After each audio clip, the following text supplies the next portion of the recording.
So now we're going to be joined by our amazing guest speaker, JD Schramm, who is a lecturer from the Graduate School of Business at Stanford University. So we can get started.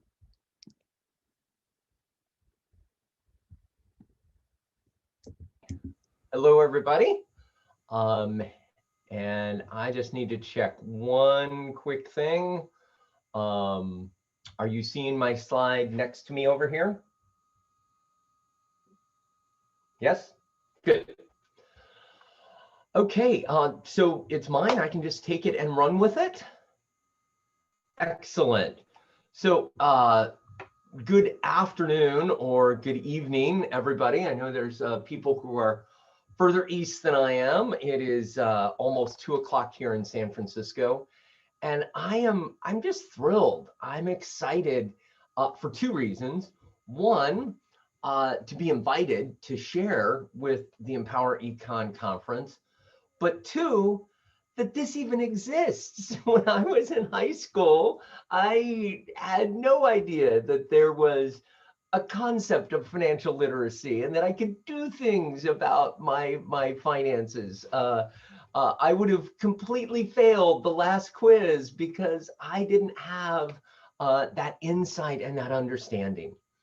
A little bit of personal background. My husband and I are about to buy our first car with cash. Every other purchase that we have made of cars and certainly of our home, we've done so by getting into debt. And it's actually really exciting to be, we're huge fans of Dave Ramsey. Some of you may know the Dave Ramsey methodology of financial management. And he's really big about, not getting into debt. But we were well into our 50s before we took a real careful look at our own financial literacy and the concept of having a budget and the concept of reducing debt, be thoughtful about our outgo. How I wish 20 or 30 years ago, I would have had the insights that you're getting already at this conference. And so delighted this exists, delighted that I can be here. When Amrita invited me to speak, she basically said, I'm looking back at my notes, I can present on anything I want. And so that's a lot of freedom for a keynote speaker.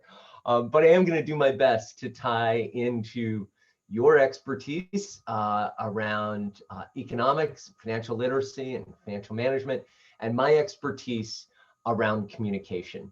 I have, for the last 13 years, taught communication at Stanford's Graduate School of Business, as well as teaching at undergrads at Stanford. And I've also taught at NYU and at Columbia, and guest lectured a number of other places. Would love to know, I was appreciating the chats around what time it is for people. Would love to know, since this is primarily a high school audience, what colleges are you thinking about? What are some of the colleges that you're considering? Just drop it in the chat so I can get a sense of where you're at. Bonus points for anybody who puts my alma mater. Okay, well, I did, that was so that I did not forget to join you today. I'm here, so we're good. I did see UPenn come through. Stanford, great reach goals. I did my doctorate at Penn. I taught at Stanford for 13 years, and I consider that now I have graduated since I left teaching there, but I'm not sure I could have gotten in. So seeing lots of impressive schools. My master's is from NYU, which is a great experience for me. And my undergrad degree was from a small school that no one has listed yet, Emporia State University in Emporia, Kansas.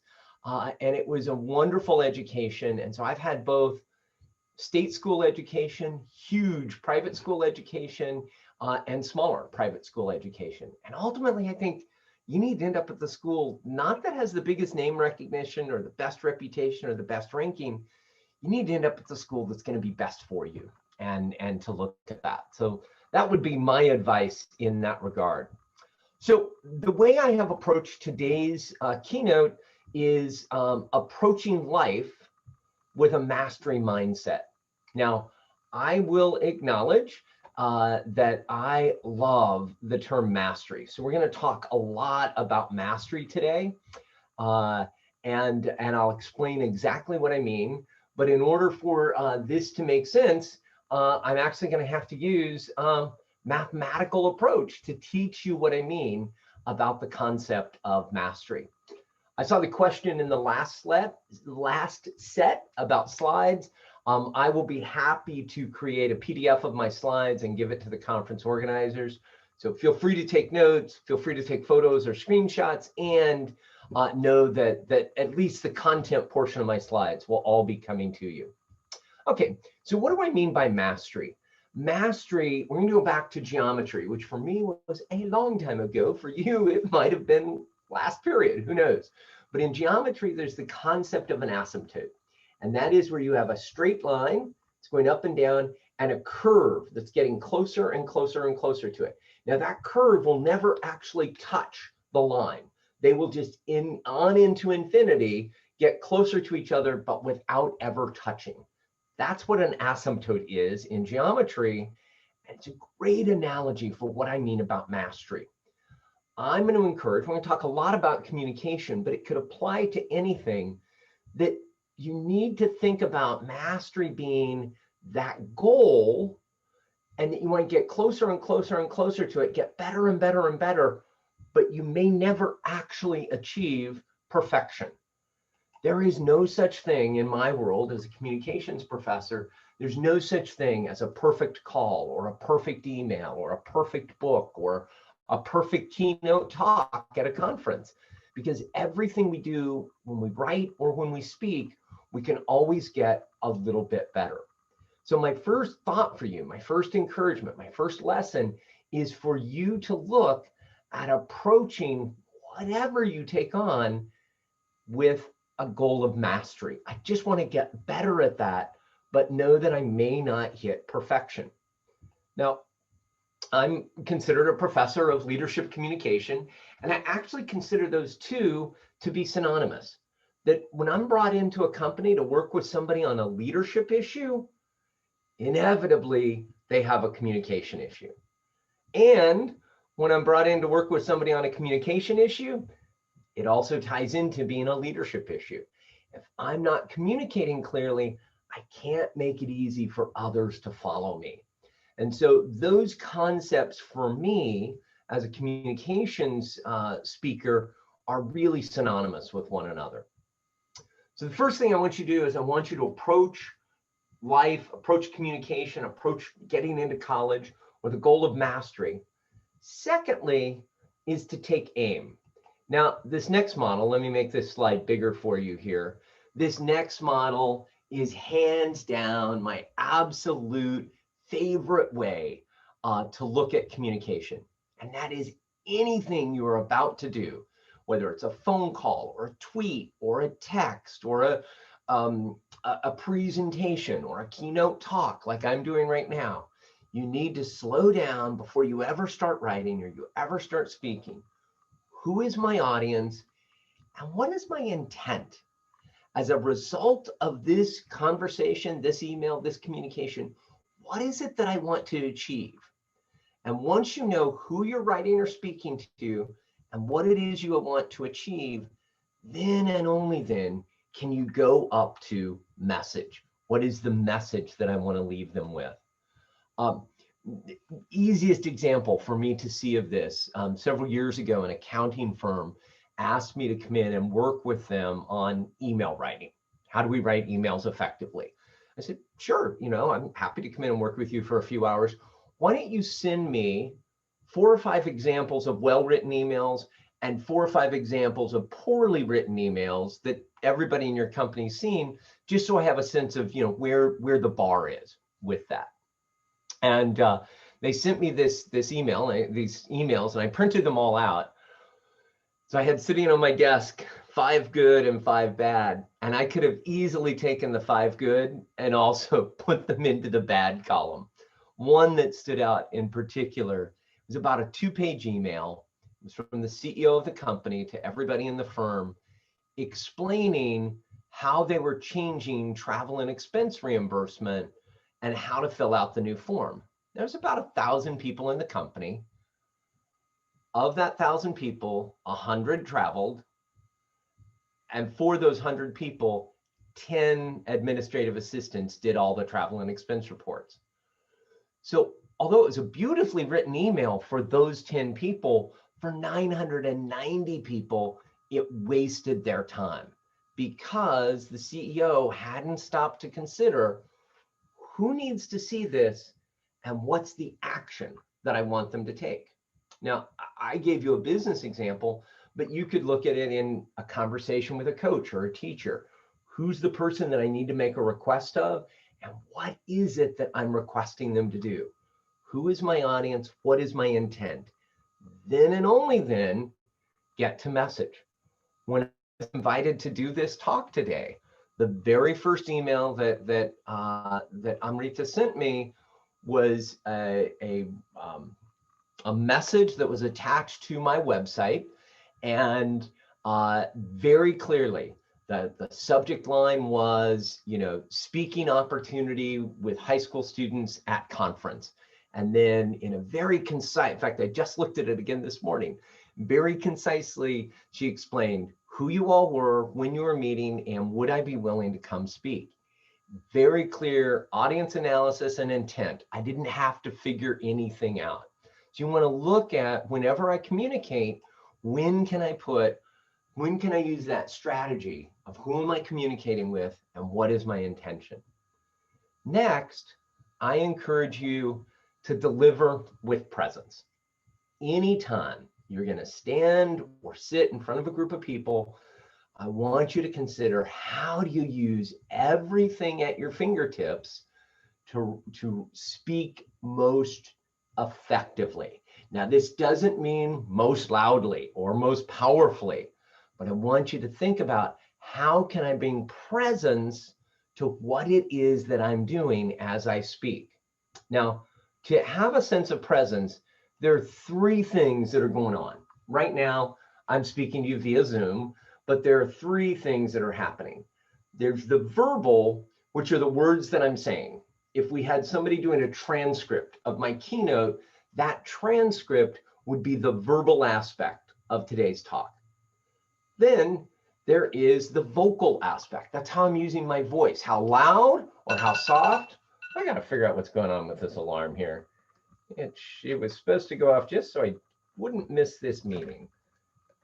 Sorry about that interruption twice now. How I'm using my voice, how excited, I'll go faster and faster, or I want to let something sink in or draw some suspense, I'll use a pause. That's the vocal quality of what's going on. And then there is the visual quality of what's going on. Now, when I'm talking visuals, I'm not talking about visual aids. I'm talking about how you look, the gestures you use, the posture you have, the eye contact with the camera. All of that is the visual aspect, the body language, if you will, of communication.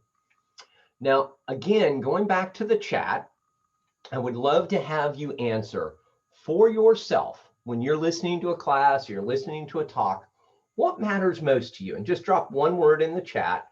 Are you more focused on the verbal? Are you more focused on the vocal? Are you more focused on the visual? Just drop that in the chat and let me know. Excellent. Oh, good. We're seeing a good variety show up here. Get my slide out of the way here. Awesome. Oh, this is good. And everybody's different. Everybody's wired a little bit differently. And so it makes sense that we would be seeing lots of different answers here. Let me just, if I could hear from a couple of you, I'm going to put you on the spot. I hope that's okay. Shravani Chitterwar, can you unmute? And you had put down verbal. Just talk to us a little bit. Why is verbal important to you, Shravani? Sure. Yeah, I think verbal mostly stands out to me because when I engage with something and something sticks with me, it's usually like a clever phrase. And Excellent. Keep going. I'm sorry. no, that's all I had. Visual, I would say too, but sometimes I get distracted from presentations, and especially when it's over Zoom. Yeah. Oh, over Zoom. I got to admit, it's not my preferred way of teaching, and it certainly wouldn't be my preferred way of going to high school. But I loved how you said that you listen for that word or that phrase, that item that you can hold on to, and you listen for the content, and you don't want to get distracted by what the person looks like or how they're using their voice. Um, uh, Khadiza, Islam, anything that you would add to what Shravani just told us? Why is verbal important to you, So Khadija? I 100% agree with Shivani. But I feel like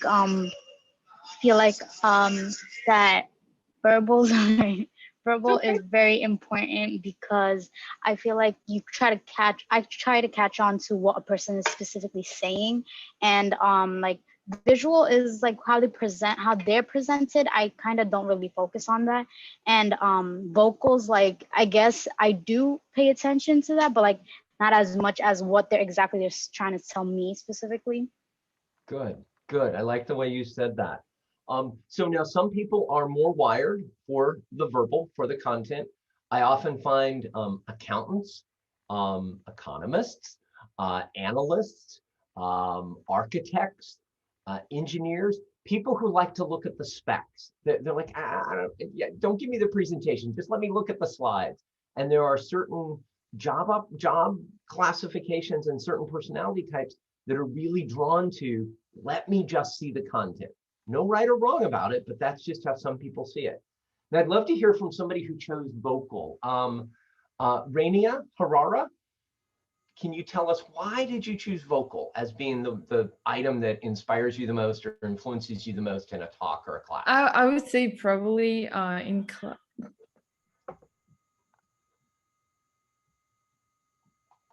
We lost your sound there. Go Okay, back. can you hear me? It's just like my dad was screaming, but yeah. So I was saying I really pay attention a lot to how the person is speaking. I think she like the way someone speaks really can it attracts you to like a topic or not. Like sometimes someone can be presenting a very interesting presentation, but like the way they speak and like how they speak actually is very boring, so you wouldn't be paying attention to it. And at the same time you can have someone talking about something very random, something very obvious, but like the way they speak and how excited they are about it can really make you very excited and interested on it. So yeah. Very well said. Thank you, Rania. Yeah, we get a sense of personality, of enthusiasm, of excitement when we hear somebody's voice.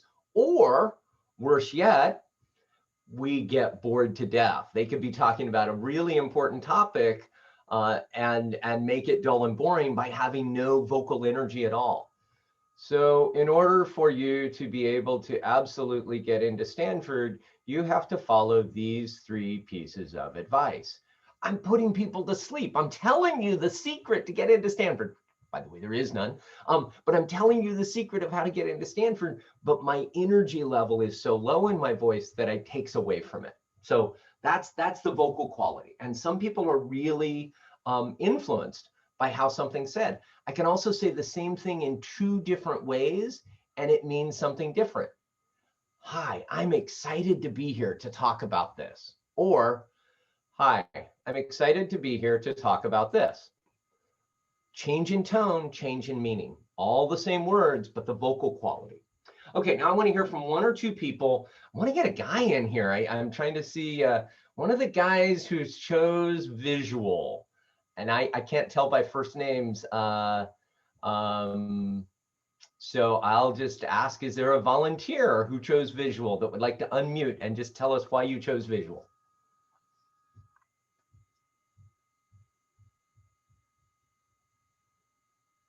I can cold call. I've taught at the university level. I know how to do that. Yazid, why did you choose visual? Can you tell us, unmute and tell us a little bit? Yeah, sure. I feel like, can you hear me? We can, thank you. Yeah. So I feel like visual is the most important thing because I feel like it's what's gonna make me. It's the thing that can keep me or like follow the person and to stay focused on what he's saying, because sometimes I can get bored. And even though, as you said before, what he's saying can be very interesting, but there is not, something going on visually which can make me, which can like not make me, very interested in what he's saying. So I feel like visual things are like what's most important to me personally. Excellent. Thank you, Yazid. Yeah, personally, you just know those visual cues from a speaker are part of what you listen to and you pay attention to. Is it Queven? Quevahem? Don't mind the pronunciation. It's just pronounced like Kevin. Like Kevin. Okay, I Kevin, don't why know. did you choose visual? Um, excuse me. I chose visual because for me, like visual is like something that it like connects with me more. Like when you look at someone and then you like look at their eyes and then like and then like bam bam, and I mean, like, for example, when you're looking at a guy and then like, oh gosh, wow, he's something like that. It's just the, like, there's that presence that commands you even without words, and then it's like bam, you're just dumbfounded. Excellent, excellent, Kevin. Thank you for that, and thanks for hanging in there with me as I figured out how to address your name correctly. That our first impressions are always visual. You always make an impression of a teacher, a speaker, a job applicant, a future employer, somebody you want to date, by what you see.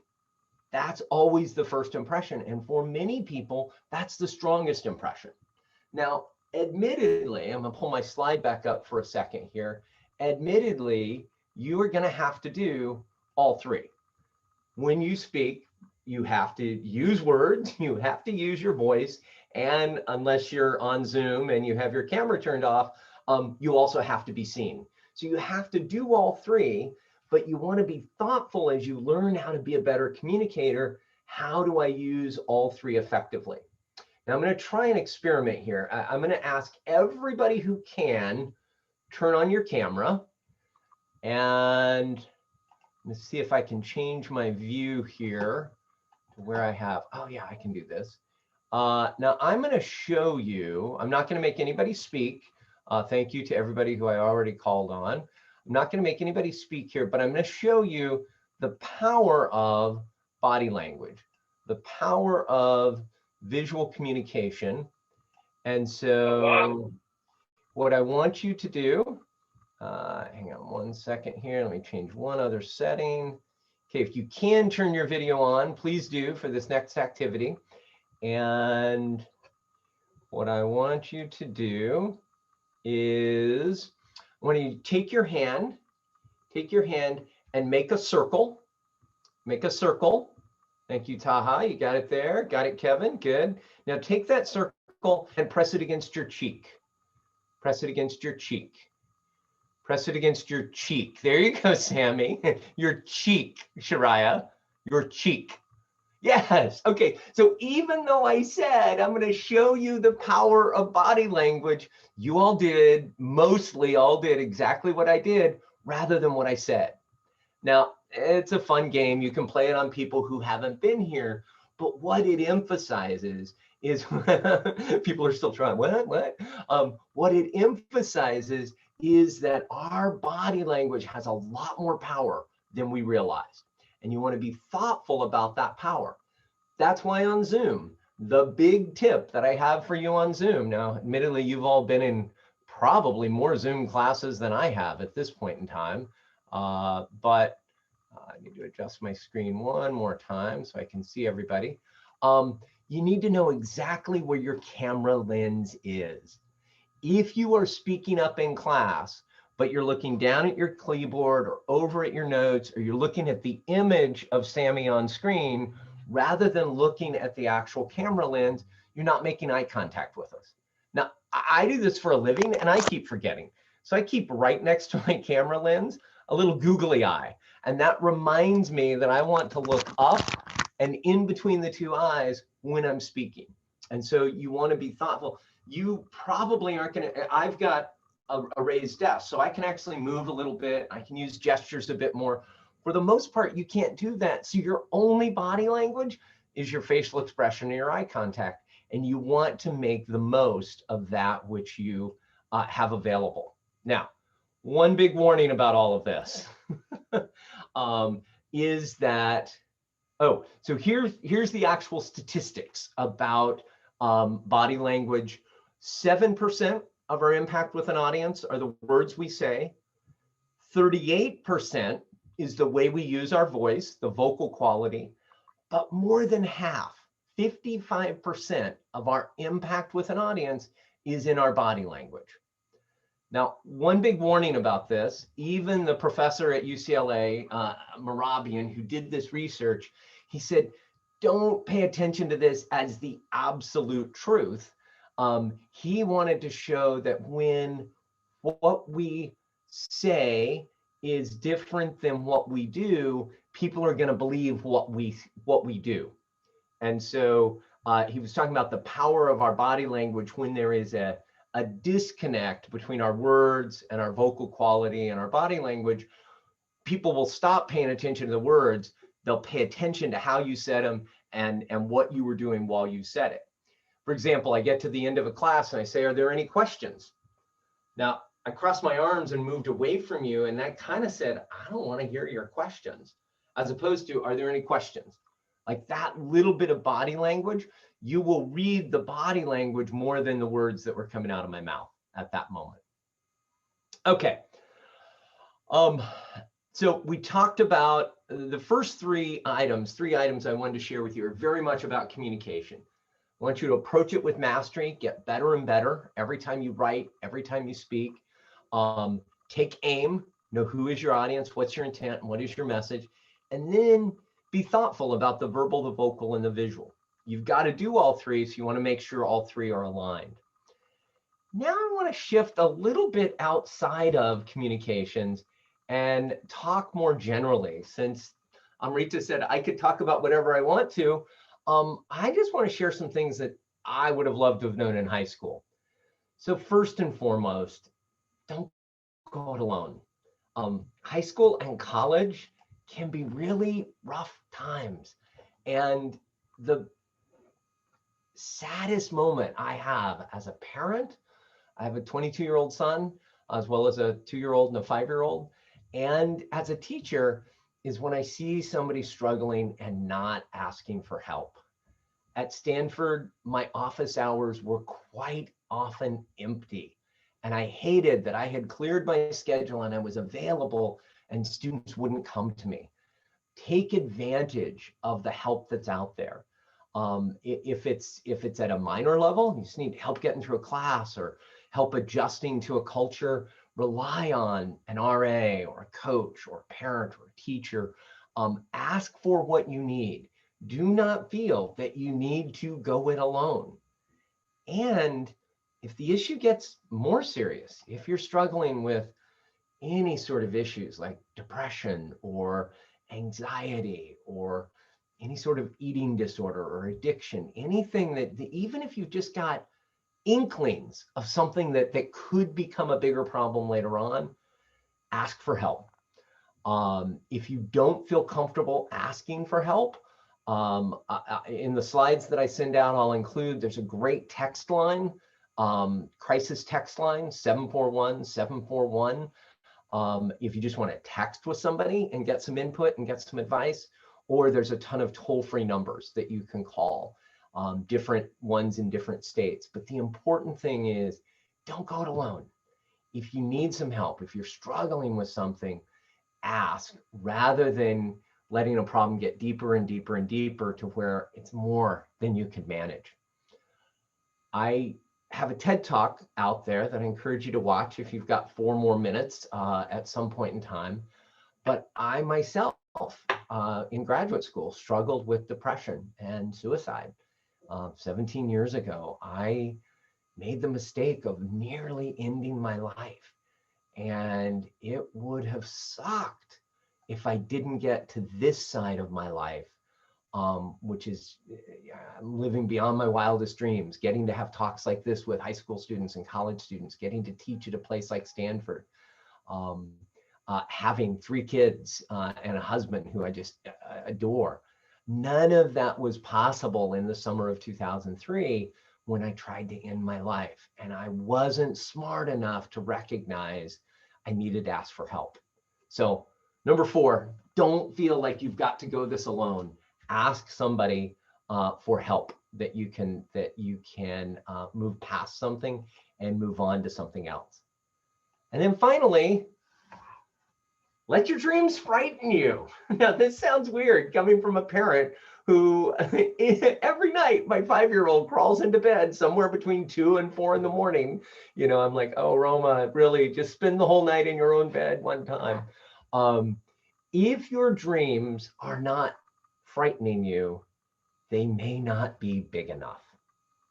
If your dreams aren't frightening you, they may not be big enough.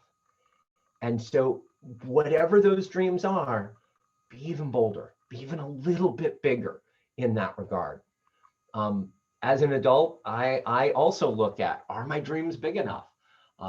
As I shared, I've been at Stanford for 13 years. I completed that, left, and transitioned all of the duties that I was doing on to other people. And I'm now at a point where I'm figuring out what I want to do next. What's the next thing that I want to do? My biggest dream, I'd love to work in federal government. I would love to work for the current administration, departments or one of the agencies. And so Christmas Eve, I sent my cover letter and my resume to, at that point, President Biden and President-elect Biden and the Biden-Harris transition team. I haven't heard back from them. I haven't waited just to hear from them. I've gone ahead and applied at several other nonprofits and several other places, but I'm still willing to have bold dreams that scare me. And so don't be afraid. If your dreams frighten you, it's okay. And if your dreams aren't frightening you, maybe dream a little bit bigger. Push yourself a little bit more. And as we look at dreams, again, everything in life you can use this mastery approach for. You just want to get better and better each time you do it. I used this yesterday with a group of leaders, and somebody mentioned that that's how they approached learning how to play classical piano, is they just got better and better each time they did it. And somebody said, oh, I had the same experience, but it's with my golf game. I get better and better each time. That's what we mean by approaching life with mastery. And so I'm coming right to the end. You asked me to end by 2:35. I've got 2:25 on my watch. So I am glad to answer questions that anybody has. Either you can unmute and ask the question. We've got 10 minutes until my time is completely over. Or you can drop the message in the chat. If you would prefer to reach out to me directly, let me make that larger so everybody can see it, especially if you're doing this conference on your phone. I don't know how you would do that, but feel free. I'm not as great on Twitter, better on LinkedIn, much better on email, but feel free to reach out to me, jd@jdschramm.com. If you go to my website, there's also a way to just click on a contact link, and that's how Armita and I first connected with one another.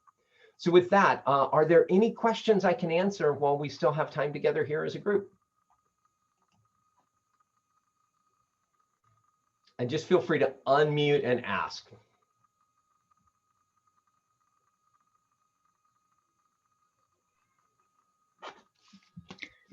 Sorry.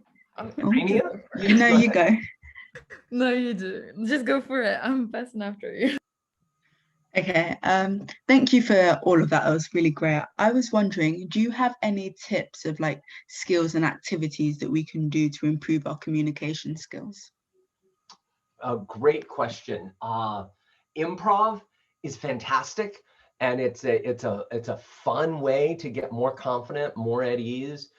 If your school or college has an improv troupe or an improv group that you can be a part of, that's great to do. I used to be a high school debate and forensics coach, so I love competitive speech and competitive activities as well. But If you do something that's non-competitive and easy to get into, I think improv is a great way to do that.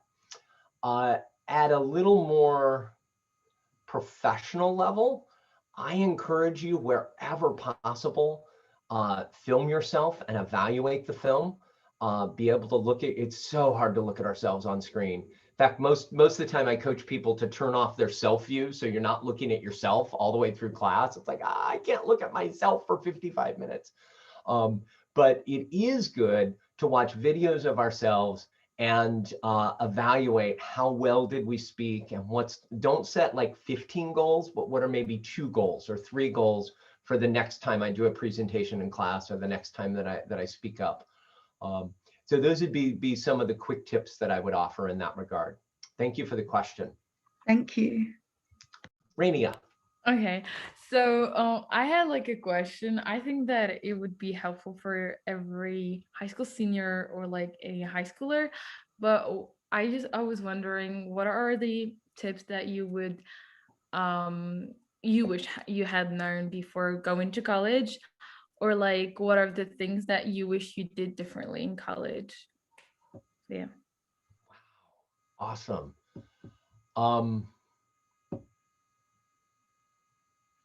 Two thoughts come to mind, and I may think of more as other questions come up.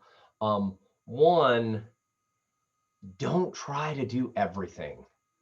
I was a B student in high school and in college because I could have been an A student, but because I spread myself so thin. I was, captain of the debate team, and I was editor of the school paper, and I was an Eagle Scout, and I was active in my church. And so I was trying to do too many things at age 15, 16, 17, that when I did apply to college, I looked like I had no focus. And had I just limited myself to fewer activities and done better with them and had more space, that's what it took me much later in life to learn. I didn't learn it in high school or college. By the time I got to grad school, and certainly by the time I worked on my doctorate, I had developed that focus. But don't try to do everything. Try to limit and do things that matter. The second piece of that is advice that I got when I went away to college. It's so funny because my sister's the one who told me this, and she doesn't remember giving me the advice. But she said, JD, choose your friends carefully, then stick by them fervently. And I liked that advice. Like, be thoughtful about who you choose to allow into your inner circle and connect with. But once you've done that, then be a very loyal friend in that regard. And I appreciated that advice that I got from her. Thanks for that question. What else? Hello. First off, thank you so much for this amazing presentation. It really helped a lot. My question for you is, you've mentioned earlier, letting our dreams threaten us. So, like, I do have really big dreams, and I kind of think that they're impossible. What if I'm afraid that they can't be guaranteed, or what if I regret not going through another path instead in the future? Thank you. Thank you. And do I pronounce your name Whistle? Weasel? Whistle. Whistle. Apologies. Yeah. Whistle. Okay. No worries. There's kind of 2 parts to that question. One, it's okay that you not accomplish the dreams that you set out for. And it's corny, but one of the phrases that I think of is, if you shoot for the moon and miss, you still land among the stars. And so if like for me, yeah, I would love to work in federal government for the new administration. Even if I don't get that, I may work at the state level or at the local level. I may work in a nonprofit that's doing remarkable work inside of, some of the issues that are important to me.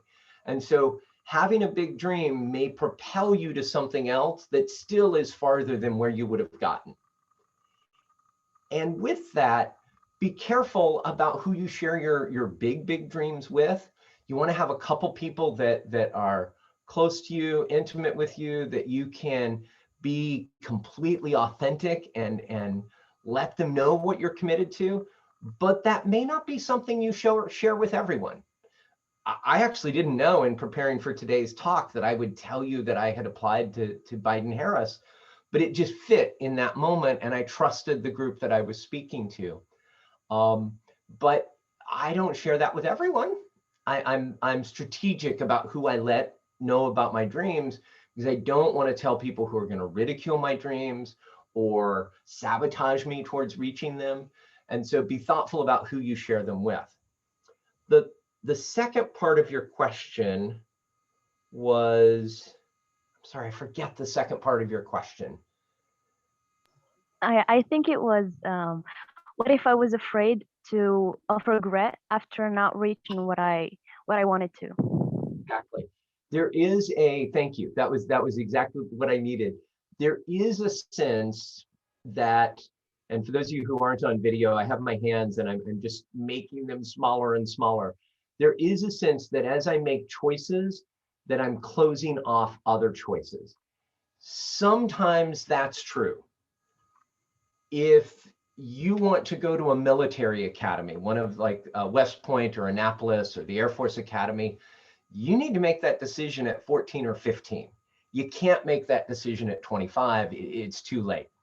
And so by not applying to the service academies, I have eliminated that choice from the menu of choices that are out there. So there are times that choosing one thing will eliminate the other choices, was all. And so you want to be thoughtful about some of those major junctures like that. But even when we narrow the focus, narrow the field of what remains in front of us, the choices that are left are usually richer and more nuanced than we realized. And so let me take it out of the service academy. If I choose not to do the pre-med coursework as an undergrad, doesn't mean I can never, ever become a doctor, but I certainly have made it harder for myself, because I'm at some point going to have to do all the basic sciences to take the MCAT to get to med school. And so as you make some of those choices, you just are going to have to let some things go. That point of absolute certainty may never come, but it is okay to let go of some choices so that you can be more focused as you pursue the others. And know that many things can still come back around. I didn't become a parent in my 20s or 30s as most people do. I was 51 when we adopted our first child. And so that I was the age of most people's grandparents, and I was becoming a parent for the first time. So some things you can come back around to, and some choices, once you let them go, you do have to let them go. And then move on. Other questions? I have a question. Thank you so much. You're welcome, Wazal. Yes, final question. Whoever spoke up, I heard a man's voice. I have a question. So first off, thank you for your amazing keynote, and you have inspired everyone in the Zoom meet. But who inspires you and keeps you going? Oh, that's a great one to end on.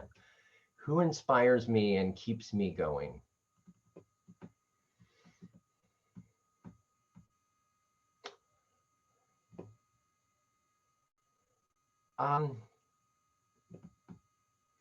Generally speaking, at a very broad level, I'm really inspired by young people. I'm inspired by what I've seen in the anti-gun violence movement, what I've seen in the there's some people in their teens who are doing remarkable stuff on climate and environment issues that are 20 or 30, 40 years younger than I am, and that really does inspire me.